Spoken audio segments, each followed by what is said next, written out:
আসসালামু আলাইকুম। Welcome back to my channel. সুপ্রিয় দর্শক, আপনারা সবাই কেমন আছেন? আশা করি আপনারা সবাই অনেক ভালো আছেন। আলহামদুলিল্লাহ, আমিও ভালো আছি। আজকের পর্বে আমি আপনাদের সাথে শেয়ার করব পাস্তা এবং নুডলস কিভাবে খুব সহজে রান্না করা যায়। আমি একেবারে সিম্পল একটা রেসিপি আপনাদের সাথে শেয়ার করব। তার জন্য আমি কড়াইয়ে পানি ফুটিয়ে নিয়েছি। ফুটন্ত পানির মধ্যে আমি এখানে 1 প্যাকেট পরিমাণ পাস্তা দিয়ে দেব। ফুটন্ত এই পানির মধ্যে আমি কিন্তু আগে থেকে 1 চা চামচ পরিমাণ লবণ দিয়ে নিয়েছিলাম। পাস্তাটাকে আমি অর্ধেক পরিমাণ সিদ্ধ করে তারপর 1 প্যাকেট নুডলস দিয়ে দেব। পাস্তাগুলো হাফ সিদ্ধ হয়ে এসেছে। এবার আমি 1 প্যাকেট নুডলস নিয়েছি, সেটাকে পাস্তার মধ্যে দিয়ে নেব। যদি আমি পাস্তার সাথে নুডলসটা দিয়ে নিতাম তাহলে কি হতো, নুডলসটা খুব বেশি সিদ্ধ হয়ে যেত, তাহলে ফ্রাই করতে আমার অসুবিধা হতো। এখন আমি এই দুইটা উপকরণকে 5 মিনিটের মতো সিদ্ধ করে নেব। তারপর একটা ছাঁকুনির সাহায্যে ছেঁকে নেব। অনেকে আছে সিম্পলভাবে পাস্তা রেসিপি করতে চায়, কিন্তু দেখা যায় আমরা বিভিন্ন উপকরণ অ্যাড করে পাস্তা রেসিপি করি, যার কারণে অনেকে রান্না করতে পারে না, ঘরে প্রয়োজনীয় উপকরণ থাকে না তাদের। আমি পাস্তাগুলোকে ছাঁকুনির সাহায্যে ছেঁকে নিলাম। নুডলস এবং পাস্তাগুলা আমি ঠান্ডা পানি দিয়ে ধুয়ে নিয়েছি। ঠান্ডা পানি দিয়ে ধুয়ে নিলে কিন্তু একটার সাথে আরেকটা লেগে যাবে না। এদিকে আমি পেঁয়াজ এবং মরিচ কুচি করে নিয়েছি। গরম তেলের মধ্যে প্রথমে আমি পেঁয়াজ এবং মরিচ কুচি দিয়ে নিলাম। এগুলোকে হালকা একটু ফ্রাই করে নিব। এবার আমি একটা ডিম দিয়ে দেব। তারপর ডিমটাকে 1 মিনিটের জন্য ফ্রাই করব।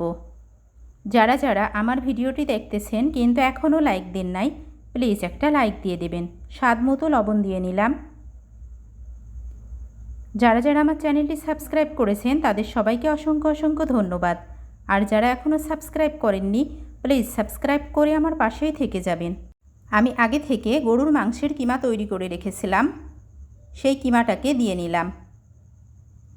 আমি একেবারে গরুর মাংস রান্নার জন্য যে যে মশলার দরকার সেই মশলা দিয়ে কিন্তু আমি কিমাটা তৈরি করে নিয়েছি।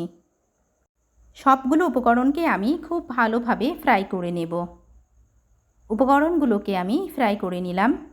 নুডলসের মধ্যে 1 প্যাকেট মশলা ছিল, সেটা আমি দিয়ে নিলাম। এবার আমি সিদ্ধ করে রাখা নুডলস এবং পাস্তাগুলা কড়াইয়ের মধ্যে দিয়ে নেব। এগুলো খুব ভালোভাবে আমি ফ্রাই করে নিলাম। এবার নুডলস এবং পাস্তাগুলা দিয়ে নিলাম। এগুলাকে 8 থেকে 10 মিনিটের মতো মিডিয়াম টু লো হিটে ফ্রাই করে নেব। আমার রেসিপিগুলো আপনাদের কাছে কেমন লাগছে অবশ্যই আমার কমেন্ট বক্সে জানাবেন। আর যদি আমার রেসিপিগুলো আপনাদের কাছে ভালো লেগে থাকে অবশ্যই কিন্তু বেশি বেশি লাইক, কমেন্ট এবং শেয়ার করবেন। নুডলস এবং পাস্তা ফ্রাই হয়ে এসেছে। এখন আমি সার্ভিং ডিশে পরিবেশন করে নেব। আমি আবারও আপনাদের বলতেছি, আমি কিন্তু একেবারে ঘরোয়া উপায়ে আজকে নুডলস এবং পাস্তা রান্না করেছি। এবার আমি সার্ভিং ডিশে পরিবেশন করে নেব। এত অল্প উপকরণে পাস্তা এবং নুডলসের রেসিপিটা খেতে কিন্তু অসাধারণ হয়েছিল। আমি অবশ্যই রান্না করে খাওয়ার পর ভিডিওটা এডিট করেছি। দেখতে যতটা লোভনীয় হয়েছে, খেতে কিন্তু আরও বেশি মজাদার হয়েছিল। সহজ উপায়ে আপনারাও পাস্তা এবং নুডলস রান্না করে খেয়ে দেখতে পারেন। কতটা মজাদার হয় এই রেসিপিটা আপনারা না খেলে বুঝতে পারবেন না। এখন আমি উপর থেকে টমেটো সস দিয়ে নেব।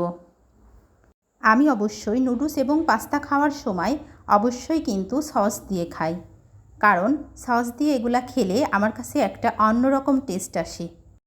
যারা যারা প্রথম থেকে শেষ পর্যন্ত আমার সঙ্গে ছিলেন তাদের সবাইকে অসংখ্য অসংখ্য ধন্যবাদ। ভালো থাকবেন সবাই। আসসালামু আলাইকুম। আল্লাহ হাফেজ।